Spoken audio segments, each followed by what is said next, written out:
Die UN hat gerade eine neue Konvention einstimmig beschlossen. Ein Cybercrime-Beschluss, der helfen soll, Straftäter im Bereich Cybercrime international einheitlich zu kriminalisieren und zu verfolgen. Und ich sag mal so, zumindest in einem Bereich hat man sich damit nicht nur ins Bein geschossen, sondern es sich wirklich abgeschossen. Durch diese Konvention wird es vielen Firmen weltweit kaum mehr möglich sein, sich vor Hackern zu schützen. Wie es dazu kommt, das klären wir heute. Die UN hat eine neue Konvention einstimmig angenommen, die Mitgliedstaaten dazu verpflichtet, sie in ein lokales Gesetz umzusetzen. Bei uns ist das dann die EU. Die UN, also die United Nations oder Vereinte Nationen, ist ein Zusammenschluss von Ländern weltweit, wie der Name schon sagt, wo man sich abspricht, was gemeinsame Ziele sind und wie man die dann umsetzen soll. Und naja, wirklich, ich hätte nicht gedacht, dass ich nach Deutschland, dann nach der EU jetzt sogar die ganze Welt kritisieren muss, dass sie einfach nicht auf Experten vom Fach hören. Es geht hier nicht um staatlich finanzierte Hackergruppen, das würde einfach kein Land der ganzen Welt zugeben. Stattdessen möchte man sich generell um Cybercrime-Straftäter kümmern. Das heißt, Geldwäsche, sexueller Missbrauch von Kindern im Netz und Hacking sind die Hauptthemen. Es dreht sich explizit nur um Straftaten mit einem Mindestmaß von 4 Jahren Strafe nach lokalem Gesetz. Das heißt, wenn ihr eine US-amerikanische Website hackt und dafür dort theoretisch 4 Jahre Gefängnis bekommen würdet, dann greift diese Konvention. Die UN möchte nun mehr zusammenarbeiten beim Cybercrime, weil Straftäter beispielsweise einfach in Länder flüchten, die bei der Verfolgung halt nicht so fit sind. Das ist ja erstmal was Gutes, immerhin sage ich seit Jahren, das Internet hört halt nicht an der Landesgrenze auf. Über diese Konvention wurde nun abgestimmt und das heißt, der dafür zuständige Ausschuss hat den Antrag akzeptiert. Eine Zustimmung der UN-Generalversammlung gilt dann nur noch als Formsache und ist eigentlich sicher. Der Antrag, der jetzt da durch ist, kam 2017 schon von China und Russland und ist trotz massiver Proteste von zivilen Organisationen wie Human Rights Watch angenommen worden. Die schreiben wiederum dazu, der Vertrag zwingt Regierungen, ihre Bürger zu überwachen und ihre Daten an ausländische Regierungen zu übermitteln, wenn diese behaupten, der Bürger hätte ein ernstes Verbrechen begangen. Definiert nach dem nationalen lokalen Gesetz. Das heißt, ihr begeht ein Verbrechen, das in China mehr als 4 Jahre Gefängnis gibt. Auch wenn ihr hier in Deutschland seid, dann muss Deutschland eure Daten nach China ausliefern. Super! Das ist natürlich gerade für Journalisten der absolute Horror, denn manche Länder in der UN halten es flexibel mit ihrem Strafmaß, um es milder auszudrücken. Aber genau dafür gab es einige Updates an dieser Konvention, die eben Menschenrechte garantieren soll, sodass eben Homosexualität beispielsweise, die in manchen UN-Ländern mit dem Tod bestraft wird, nicht als Grundlage dienen kann. Aber darüber hinaus gibt es einen ganz gewaltigen Punkt. Diese Konvention kriminalisiert Hacking viel zu breit. Und das geht nach hinten los, wie wir schon am Hacker-Paragraphen in Deutschland gemerkt haben. Aber diese Konvention ist nochmal deutlich schlimmer, denn sie könnte die Arbeit von legitimen, also guten Hackern verhindern, ihr vielleicht dann als Whitehat-Hacker oder Penetration-Tester kennt. Solche Aufträge hatte ich auch schon häufiger und dafür wird man sogar ganz regulär einfach bezahlt. Das ist 100% natürlich legal, aber dadurch wird es für die bösen Hacker, die ihr vielleicht als Black Hats kennt, leider sogar deutlich leichter. Und hier will ich mal ein bisschen detaillierter mit euch einsteigen. Hacking wird in dieser UN-Konvention definiert als das Stehlen von Informationen oder das Zugriff erlangen auf irgendein Kommunikationssystem mit einem illegalen Zweck. Also etwa, wenn du jetzt ein Video auf YouTube in meinem Namen und auf meinem Kanal veröffentlichen würdest, das zählt nämlich als Identitätsdiebstahl. Klar, dass das illegal ist, ja, das sollte es auch sein und ja, es sollte natürlich auch weltweit verfolgt werden können. Der Hacker-Paragraph in Deutschland, den wir schon seit einigen Jahren haben, kriminalisiert allerdings schon das Vorbereiten solch einer Straftat. Vorbereitung einer Straftat in dem Sinn meint, dass es illegal ist, wenn ich euren Rechner hacke, auch wenn ich gar keine Informationen davon bekomme. Die Tatsache, bei euch einen Trojaner zu installieren, das allein reicht schon, dass es illegal ist. Und auch das ist schon ein Problem. Es gibt beispielsweise viele Hacker, die es eigentlich gut meinen und gar keinen Schaden anrichten, sondern die Firmen danach kontaktieren, damit die gesagt bekommen, was sie besser machen können. Die haben dann erstmal gar keinen Auftrag, wie beispielsweise einen Penetration-Tester, der hat immer einen, und das allein reicht schon aus, um um in Deutschland eine Anzeige bekommen zu können, denn nach deutschem Recht ist das schon illegal, obwohl es den Firmen hilft, sich abzusichern. Beispielsweise hatte im Wahlkampf die Hacktivistin Lilith Whitman die CDU Connect App geknackt und damit gar keinen Unfug angestellt, sondern genau das einfach direkt an die CDU gemeldet, damit die Schwachstelle schließen können. Ergebnis war, die CDU hat Lilith Whitman angezeigt. Das gab aber einen riesigen Kackgewinn gegen die CDU, weil man das halt einfach nicht macht und sie haben das Ganze zurückgenommen. Sie hatte ja im Endeffekt eine gratis Dienstleistung vollbracht, für die die CDU eigentlich vierstellig bezahlen würde, wenn sie jemanden beauftragen, was sie eigentlich müssten. In Deutschland war aber, um das Ganze zusammenzufassen, bisher alles von der Firma abhängig, die man angegriffen hat. Und solche Hacker hoffen dann einfach auf Vernunft. Allerdings gibt es auch sehr viele Firmen, die Hacker wirklich beauftragen, so eine Lücke zu finden, damit die sich eben absichern können. Das ist der Job, also wirklich der Beruf von einem guten Hacker oder Pentester, als welcher auch ich gelegentlich arbeite oder gearbeitet habe, wenn es nach der UN geht. Das Ziel ist nämlich, wenn ich einen Hacker beauftrage und der mir sagt, welche Schwachstelle ich reparieren muss, dann kann ein Hacker mit echten bösen Absichten genau diese Schwachstelle nicht mehr ausnutzen. Sie ist ja repariert. Man schützt also seine eigenen Systeme und genau deshalb sind Pentester für eine richtige Cybersecurity unerlässlich. Es ist sowas wie eine Art Qualitätskontrolle für Cybersecurity, einen Pentester einzusetzen. Und schon habe ich mindestens 50 Leute verloren, die eigentlich in meine Branche wechseln wollten. Qualitätskontrolle klingt einfach super spannend, oder? Naja. In einer idealen Welt hätte also die CDU Lilith Whitman keine Anzeige gegeben, sondern im Vorfeld einen Auftrag und nach Ausführung ein gutes Gehalt. Die UN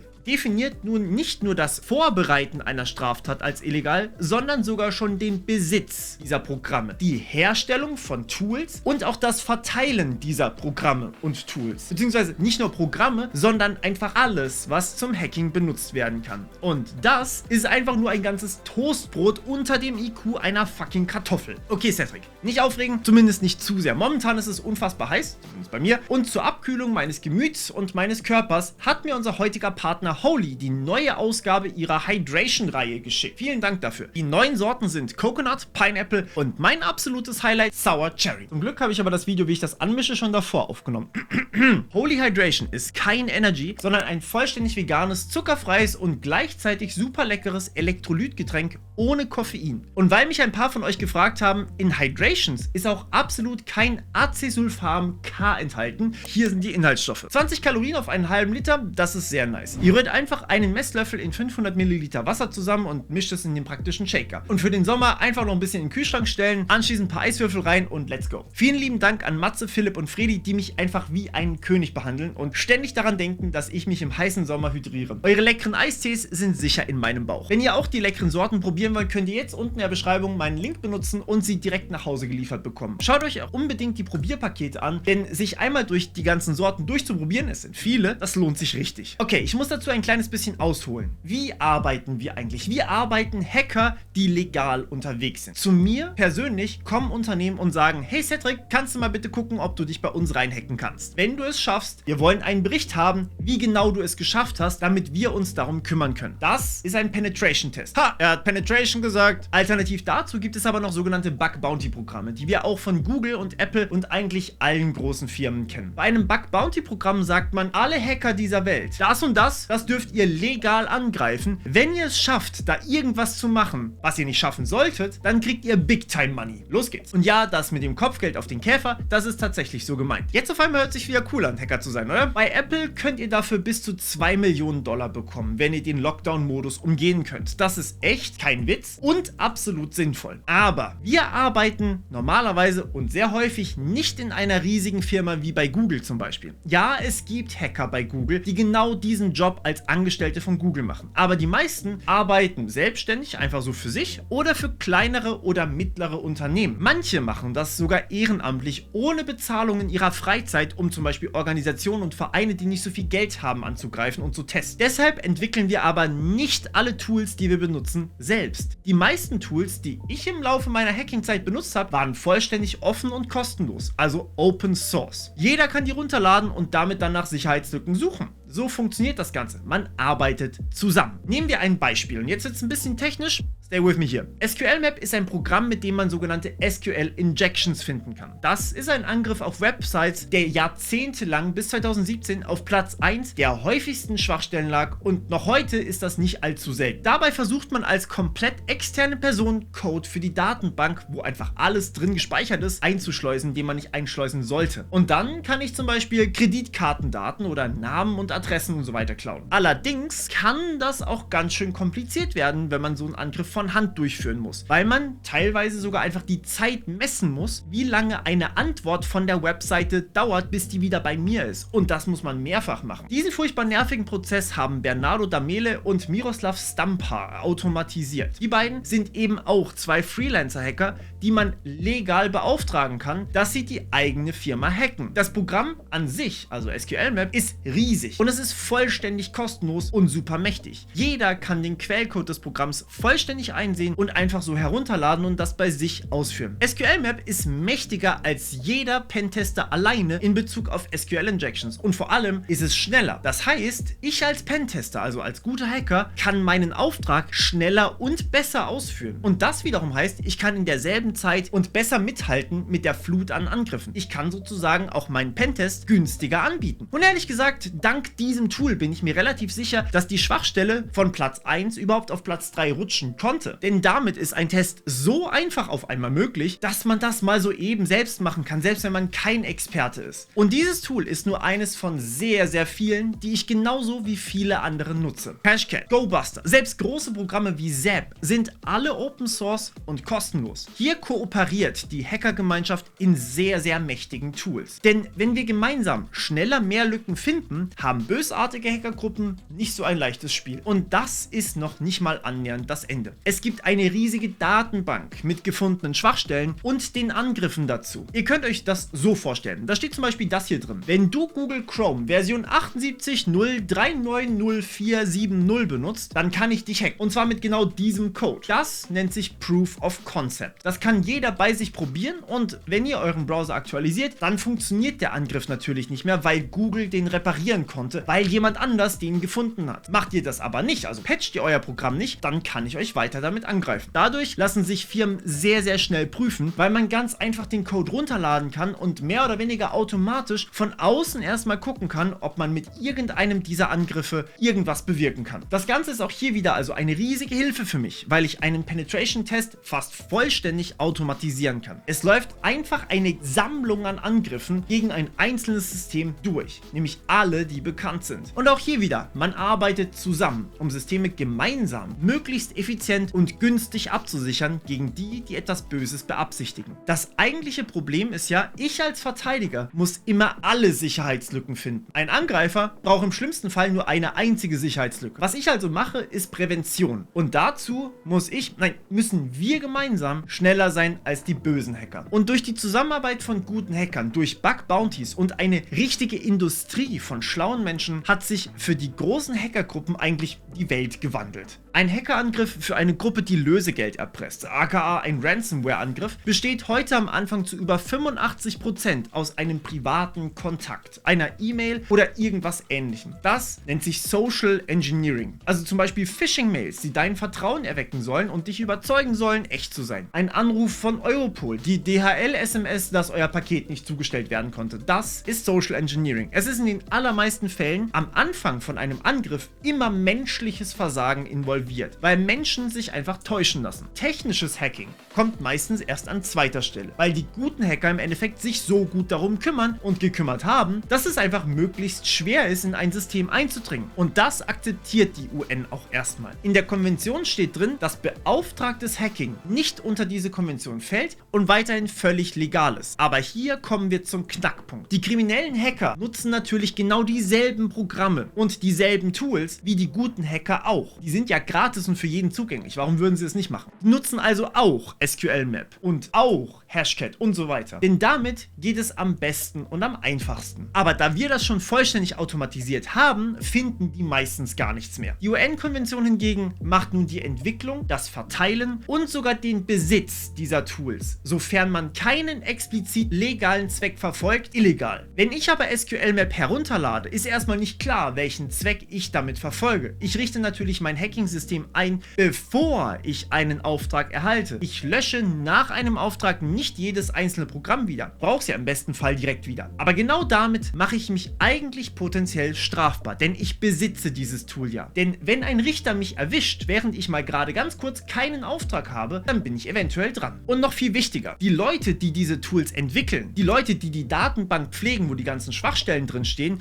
und all das online stellen, die können das ja nicht wissen, wer sich das am Ende runterlädt. Das Teilen von solcher Software, sagt die UN-Konvention, ist immer illegal. Denn diese Tools könnten durchaus dafür sorgen, dass Hacking und Cybercrime einfacher wird. Man kann sie ja dazu benutzen, aber man kann sie eben auch für die eigentliche Absicherung von diesen Systemen benutzen. Ohne diese Ressourcen, ohne diese Tools ist es für eine Einzelperson fast unmöglich, mit allen neuen Trends im Bereich Cybersecurity mithalten zu können. Cybersecurity ist unfassbar komplex und ein riesiges Feld. Android-Apps funktionieren völlig anders als ein Linux-Kernel oder eine Firewall. Aber all das gehört zu einem Pentest dazu. Das ist für Einzelpersonen kaum bis gar nicht schaffbar, weil die Entwicklung dieser Tools und das Sammeln von Informationen derart teuer ist und ein derart großer Zeitaufwand ist, den man nie wieder durch seine Aufträge bezahlt bekommt. Zumal nicht nur ich, sondern jeder andere Pentester da draußen auch dann seine eigenen Tools immer entwickeln muss. Man darf sie ja nicht mehr teilen. Und wir müssen sie sogar speziell nur für einen Auftrag entwickeln, denn ansonsten sind sie ja einfach nicht explizit legal, also illegal. Erschwerend kommt ein weiterer Bereich dazu: Training und Bildung. Wenn ich Hacking-Tools benutze für Bildung, dann könnte selbst das als kein eindeutig legaler Zweck gewertet werden, denn ich könnte damit ja auch eine Straftat begehen. Die Fachkräfte, die sich damit auskennen, sind also im Grunde genommen alle, die wir jemals legal bekommen können. Wir haben ja keinen Auftrag, um irgendwen auszubilden. Die Grenze zwischen dem, was legal ist und dem, was plötzlich illegal wird, ist einfach sehr, sehr dünn geworden. Für die illegalen Hacking-Gruppen gilt allerdings ein bisschen was anderes. Wir haben uns das Ganze schon mal basierend auf Leaks angeschaut, wie die gefährlichste Hackergruppe aus Russland arbeitet. Und wir haben uns genau dasselbe für eine chinesische Hackergruppe angesehen. Die arbeiten eigentlich wie Unternehmen mit sehr vielen Mitarbeitern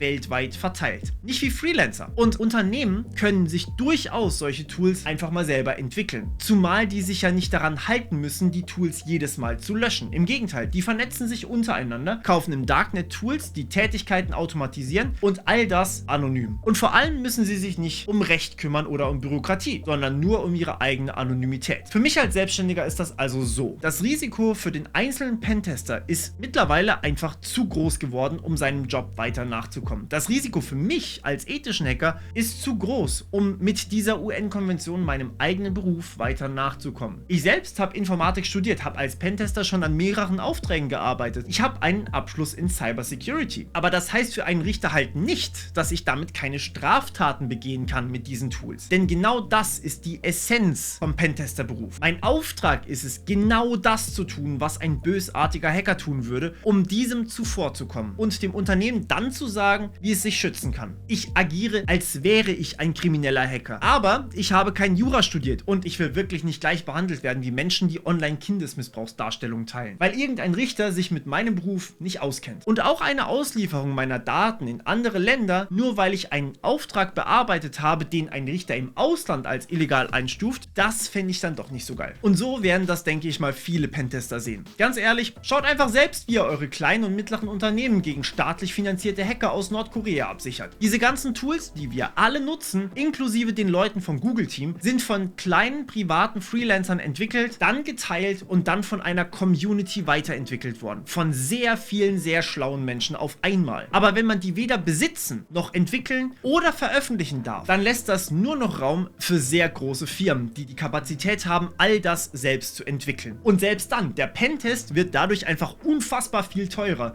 fast unerschwinglich für kleinere Firmen. Achso, und wenn ihr Hoffnung habt, dass das auch alles den Staatstrojaner vielleicht illegal machen könnte, nein, tut es nicht. Staatstrojaner, das ist ja ein staatlich legitimiertes Hacking und dadurch ist es nicht mehr illegal. Toll, oder? Im Gegenteil, Staaten müssen laut dieser Konvention sogar Internetverkehr und vor allem auch Inhalte von diesem Internetverkehr in Echtzeit erfassen. Je nach Umsetzung könnte das durchaus darin resultieren, dass Chats mitgelesen werden könnten, wie bei Chatkontrolle. Aber dazu ist es noch ein bisschen zu früh. Das wird dann alles im im EU-Parlament entschieden, wie genau das bei uns dann aussieht. Aber bedenkt, dass dann der Staatstrojaner auch grenzübergreifend zum Einsatz kommen kann. Und Mitgliedstaaten würden dazu verpflichtet werden, anderen Staaten zu helfen. Ich verstehe die Intention hinter dieser Regulierung. Das Internet ist sehr schwer zu regulieren, gerade weil man einen Spagat zwischen Überwachung und Wilden Westen schaffen muss. Und ich verstehe durchaus, dass Cybercrime international verfolgbar gemacht werden sollte. Das sage ich seit Jahren. Online-Straftätern etwas nachzuweisen ist unfassbar schwer, weil man so anonym Dinge teilen kann und weil Code einfach von jedem geschrieben werden kann und man auch damit schon Unfug machen kann. Aber beim Thema Hacking wurde hier definitiv viel zu weit ausgeholt und das könnte wirklich eine ganze Industrie ruinieren. Bis zum nächsten Mal im Cyberspace.